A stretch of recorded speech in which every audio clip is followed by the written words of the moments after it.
The bell above the diner door jingled softly as Lily wiped down the counter for the third time that night. It was nearly midnight on a lonely stretch of highway outside Austin, Texas. The Red Fork Diner was the kind of place truckers stopped for cheap coffee and pie, the kind of place where nights dragged on forever. Lily was used to exhaustion. Between college classes, rent, and tuition, this job was survival. She adjusted her faded uniform shirt and glanced at the clock. 2 more hours, she told herself.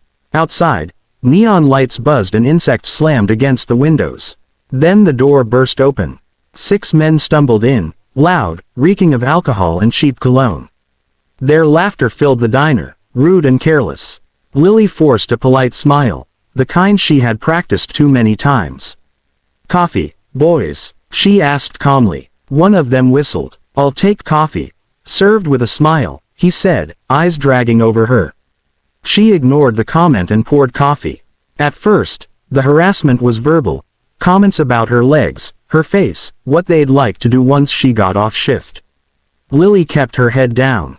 She'd learned that reacting only made things worse. But when she reached across the counter to set down a plate, a rough hand grabbed her wrist.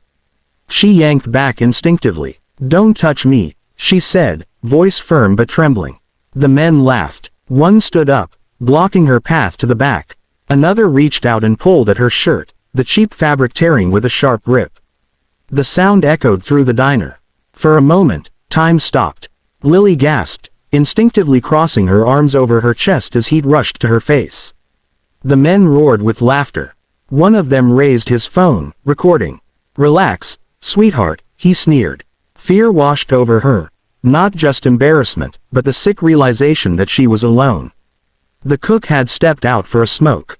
The other customers stared at their plates, pretending nothing was happening. "Please," Lily whispered. "Stop." She pulled free and ran toward the back door, her heart pounding so hard it hurt. Tears blurred her vision as she shoved the door open and stumbled into the parking lot. Cold night air hit her skin. She leaned against the brick wall, shaking, trying to breathe. She hated moments like this. People always saw her as small, harmless, easy. They never imagined where she came from, or who she was connected to. Growing up, Lily had learned early how dangerous assumptions could be. Her phone buzzed in her pocket. A message flashed on the cracked screen. "Jake. 10 minutes out. Almost home." Lily stared at the words. Jake. Her older brother. The man who taught her how to ride, how to fight back, how never to beg, but also how to survive quietly when needed. Inside the diner, laughter continued. Lily wiped her tears, straightened her shoulders, and took a deep breath. They thought the night was their playground. They had no idea whose blood ran in her veins, or how close the road captain of the Hells Angels really was. The roar of engines shattered the quiet Texas night like rolling thunder. Lily looked up from the diner's back wall just as a line of headlights cut through the darkness. One by one, motorcycles pulled into the parking lot, chrome flashing under the flickering neon sign. The ground seemed to vibrate beneath her feet. She knew that sound. She'd grown up with it. Jake. Raven. Cole rolled in last, his black Harley easing to a stop with controlled authority. Leather vest. Angel wings stitched across the back. Everyone who knew the road knew that insignia. He removed his helmet slowly, eyes already scanning the scene. When he saw Lily, her torn uniform, her red eyes, something in his jaw tightened. "You hurt?" Jake asked quietly. Lily shook her head, though her hands still trembled. "They're inside." That was all he needed. Jake turned, raising 2 fingers.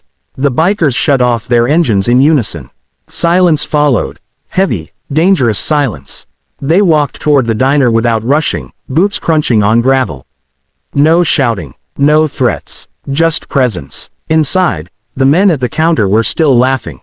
One nearly dropped his glass when the door opened and the room filled with leather, chains, and cold stares. Conversations died instantly. The temperature seemed to drop. Jake stepped forward, calm and steady. "Which one of you touched my sister?" No one answered. Chairs scraped back nervously. The bravado from earlier was gone, replaced by pale faces and darting eyes. Jake reached the counter and picked up Lily's torn name tag. He turned it over slowly, then set it down. "You think ripping a woman's shirt is funny?" He continued, his voice even. You think being surrounded by your buddies makes you strong. One man tried to laugh. Hey, man, it was just a joke. Jake leaned closer. Jokes don't make people cry. He straightened and snapped his fingers. One biker calmly locked the diner door. Another placed a phone on the counter. Police are on their way, Jake said. We already called them. Panic rippled through the group. Wait. You're calling the cops? One of the men stammered. Jake nodded. Yeah, see, if I handle it my way, I go to prison. If the law handles it, you get to live with what you did.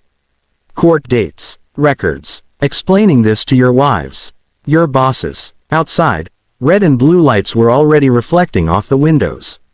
When the police arrived, the bikers didn't interfere. They stepped back, witnesses instead of executioners. Phone video handed over. Torn shirt entered into evidence. Statements given calmly. As the men were led out in handcuffs, one of them glanced at Lily, shame flooding his face.